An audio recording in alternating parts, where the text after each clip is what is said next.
بسم اللہ الرحمن الرحیم۔ السلام علیکم۔ میرا نام عائشہ ہے اور میرا تعلق گجرانوالہ کے پاس ایک چھوٹے سے گاؤں سے ہے۔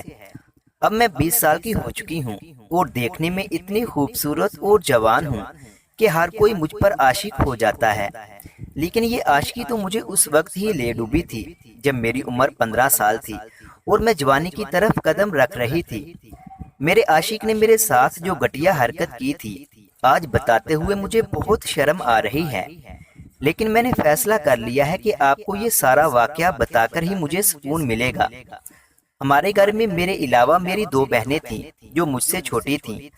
ہم تینوں ہی تعلیم حاصل کر رہی تھیں اور ہمارے ماں باپ کی کوشش تھی کہ وہ ہمیں جتنا ہو سکتا ہے اچھا پڑھائے لکھائیں۔ اس وجہ سے میرے ابو روز کی 2 نوکریاں کرتے تھے۔ وہ صبح ایک آفس میں نوکری کرنے جاتے اور پھر رات کو دوسرے آفس میں۔ اسی طرح امی بھی صبح کے وقت ایک سکول میں پڑھاتی تھی۔ ہمارا گزارا بہت اچھا چل رہا تھا۔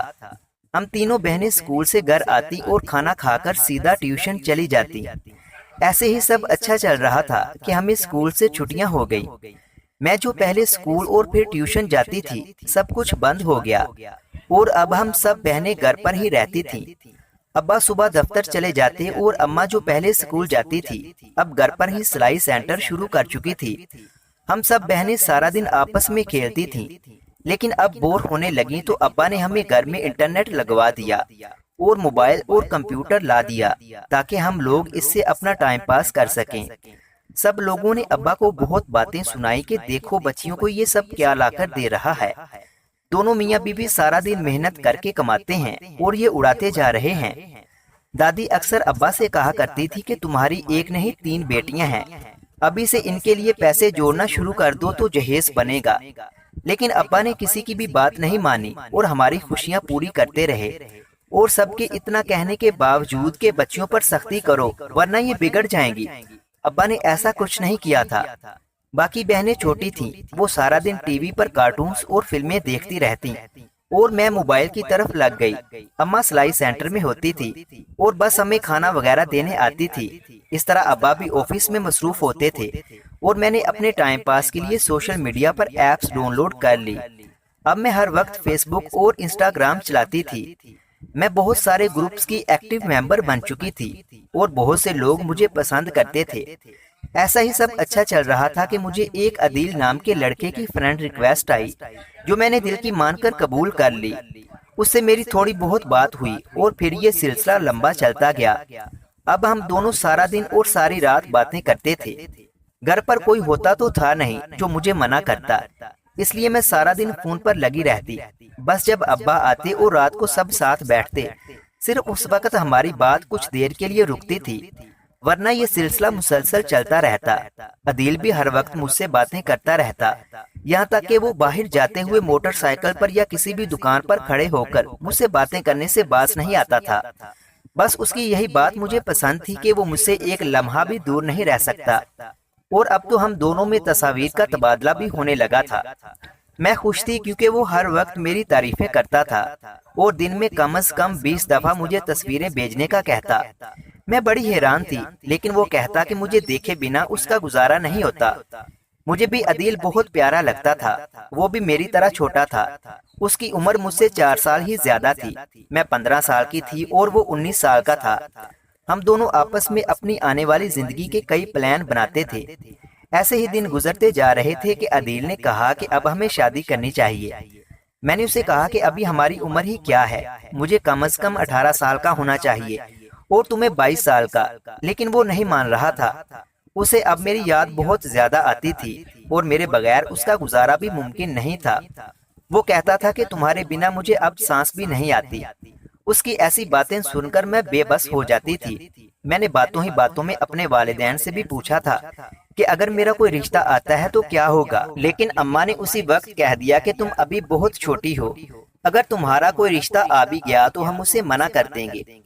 میں سمجھ گئی کہ اگر ابھی عدیل کے گھر سے کوئی رشتے کے لیے آیا تو اسے بھی منع کر دیا جائے گا، کیونکہ سب کو میں چھوٹی لگتی ہوں۔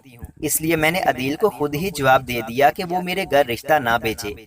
عدیل نے بہت ضد کی، لیکن میں بھی مجبور تھی، کیونکہ اگر وہ ہمارے گھر رشتے کے لیے آتا تو اسے انکار ہی ملتا۔ آج کل مجھے ہر ایک انسان پر شدید غصہ تھا، کیونکہ مجھے ہر انسان اپنا دشمن لگ رہا تھا، خاص طور پر اپنے ہی گھر والے، کیونکہ ان کی وجہ سے ہی عدیل مجھ سے ناراض تھا اور اب مجھ سے دور رہنے لگا تھا۔ میں جانتی تھی کہ وہ مجھ سے پیار کرتا ہے اور میرے پاس آنا چاہتا ہے، اسی وجہ سے وہ ایسا کر رہا ہے۔ میں بھی ساری رات اور دن روتی رہتی تھی اور نہ ہی کچھ کھاتی تھی۔ پھر ایک دن عدیل نے مجھ سے کہا کہ ہمیں گھر سے بھاگ جانا چاہیے۔ میں نے اس کی اس بات پر بہت غصہ کیا تو بولا کہ وہ مجھے اس حال میں روتا ہوا نہیں دیکھ سکتا۔ میں نے اسے پھر بھی بہت منع کیا، لیکن وہ باز نہیں آیا اور مجھے حاصل کرنے کے لیے دلیلیں دیتا رہا۔ مجھ میں بھی اب ہمت آ رہی تھی اور 2-3 مہینے بعد میں آخر رضامند ہو گئی اور میں نے عدیل کے ساتھ گھر سے بھاگنے کا فیصلہ کر لیا۔ میں نے اسے کہا کہ مجھے کیسے اور کہاں پر آنا ہوگا۔ عدیل نے میری بات سن کر کہا کہ وہ خود ہی میرے گھر آ کر لے جائے گا اور رات کے وقت میں بس باہر آ جاؤں۔ میں بھی مان گئی اور میں روز تھوڑی چیزیں نیچے گارڈن میں چھپاتی گئی تاکہ جب میں بھاگوں تو کسی کو بھی مجھ پر شک نہ ہو، اور اس طرح ایک رات کا پلان بن گیا۔ اور جب عدیل باہر آیا تو میں جلدی سے گارڈن میں چھپایا ہوا سامان لے کر اس کے ساتھ گھر سے بھاگ گئی۔ پہلی دفعہ میں نے اور عدیل نے ایک دوسرے کو آمنے سامنے دیکھا تھا۔ ہم دونوں ایک نئے شہر آ گئے جہاں عدیل نے اپنے دوستوں کے سامنے ہی مجھ سے شادی کر لی۔ میں نے عدیل سے کہا کہ تم مجھے گھر کب لے کر جاؤ گے؟ تو بولا ابھی 1-2 دن رک جاؤ۔ اس نے مجھے اپنے دوستوں کے پاس ہی رکھا تھا جہاں ایک کمرہ میرا تھا۔ سب لوگ مجھے بھابھی کہتے تھے اور بہت پیار کرتے تھے۔ ایک دن عدیل جلدی سے بھاگتا ہوا گھر آیا اور اپنے دوستوں کے کان میں کچھ کہا۔ وہ لوگ بھی گھبرا گئے اور جلدی سے ٹی وی آن کیا۔ جب ٹی وی چلا تو سامنے میرے ماں باپ تھے جو اونچی آواز میں رو رہے تھے اور کہہ رہے تھے کہ ہماری بیٹی جو ابھی چھوٹی سی ہے اسے کسی نے اغوا کر لیا ہے۔ عدیل یہ سب دیکھ کر گھبرا گیا تھا اور اس کا رنگ پیلا پڑ گیا تھا۔ مجھے کہنے لگا کہ ہمارے پیار کے لیے لوگوں کے سامنے ڈٹ جانا ہوگا۔ اس کی ان جذباتی باتوں کی وجہ سے مجھ میں بھی نیا جوش آ گیا تھا اور میں نے کہا کہ اب میں کچھ بھی کر کے تمہاری حفاظت کروں گی کیونکہ تم میرے شوہر ہو۔ عدیل نے کہا کہ اگر دنیا والوں نے ہمیں الگ کرنے کی کوشش کی تو ہم دونوں خودکشی کر لیں گے۔ اس وقت میں بھی اس کی باتوں میں آ گئی تھی۔ عدیل نے کہا کہ اب ہم خود دنیا کے سامنے جائیں گے اور سب کو کہیں گے کہ تمہارے ماں باپ تمہیں مارتے تھے اور کبھی بھی کوئی خواہش پوری نہیں کرتے تھے۔ تم نے انہیں رشتے کا کہا تھا مگر انہوں نے انکار کر دیا تھا، اور اس نے یہ بھی کہا کہ سب کو کہنا کہ تم خود یہاں تک ایک ٹیکسی میں بیٹھ کر آئی تھی۔ یہ کہانی تو بالکل الگ تھی۔ میں نے عدیل سے کہا بھی کہ ایسا مت کہو، یہ سب تو غلط ہے، لیکن وہ کسی صورت نہیں مان رہے تھے۔ وہ بس یہ چاہتے تھے کہ میں ان کی حفاظت کروں۔ اور پچھلے کچھ دن میرے جتنے اچھے گزرے تھے، میں اب اس شراب میں مکمل طور پر ڈوب چکی تھی کہ عدیل مجھ سے بے تحاشا محبت کرتے ہیں، اس لیے میں یہ سب کرنے کو بھی تیار ہو گئی۔ میں نے وہی جھوٹ بولے جو مجھے عدیل نے کہا تھا۔ ہمیں عدالت میں بھی پیش کر دیا گیا، لیکن میں اپنی بات سے ذرا بھی نہیں ہلی کیونکہ مجھے سب کے سامنے عدیل کو سچا ثابت جو کرنا تھا۔ اس لیے میں نے اپنی عمر بھی غلط بتائی اور سب کو کہا کہ میں 18 سال کی ہوں، لیکن میڈیکل رپورٹس کے مطابق میرا یہ جھوٹ جلد ہی پکڑا گیا اور پردہ فاش ہو گیا۔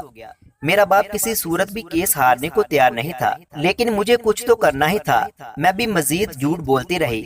لوگ میرے ماں باپ کے کردار پر کیچڑ اچھالتے رہے پر مجھے کوئی فرق نہیں پڑ رہا تھا۔ میں بس عدیل کے پیار میں اندھی ہو چکی تھی، لیکن اس کے باوجود بھی میرا فیصلہ میرے ابا کے حق میں آیا تھا اور مجھے ان کے حوالے کر دیا گیا۔ میں جب گھر گئی تو سب بہت خوش تھے، میری بہنیں بھی بہت خوش تھیں، لیکن مجھے عدیل بہت یاد آ رہا تھا۔ میں مسلسل اسے یاد کر رہی تھی اور مجھے اپنے والدین کو دیکھ کر بہت غصہ آ رہا تھا۔ خیر میں نے ابا کا موبائل پکڑا اور کمرے میں چلی گئی۔ میں نے سوچا کہ عدیل سے رابطہ کروں کہ مجھے یہاں سے لے جائے، اور پھر جب میں نے ابا کا موبائل کھولا تو غلطی سے میں واٹس ایپ میں چلی گئی اور حیران رہ گئی کیونکہ وہاں سے ابا کے نمبر پر کئی میسج آئے ہوئے تھے۔ جب میسج اوپن کیے تو پتہ لگا کہ یہاں تو کافی لمبی بات تھی اور کچھ ویڈیوز بھی بھیجی گئی تھی۔ جب میں نے وہ ویڈیو دیکھی تو شرم سے لال پیلی ہو گئی کیونکہ وہ تو میری سوئی ہوئی کی تصویریں تھیں اور ایسے مناظر تھے جو میں بیان بھی نہیں کر سکتی۔ اس کے بعد عدیل کے کچھ میسج تھے جو ابا کو کہہ رہا تھا کہ وہ اس کیس کا پیچھا چھوڑ دیں ورنہ میں تمہاری بیٹی کو بدنام کر دوں گا، لیکن میرے بابا اس سے ذرا بھی نہیں ڈرے تھے اور اسے اس کے مقصد میں کامیاب نہیں ہونے دیا۔ تب مجھے پتا لگا کہ عدیل ایک گینگ کا بندہ تھا جو کہ لڑکیوں کو ایسے ہی سوشل میڈیا پر بہلاتے تھے اور انہیں شادی کا جھانسا دے کر ساتھ لے آتے اور جھوٹا نکاح کر لیتے تھے۔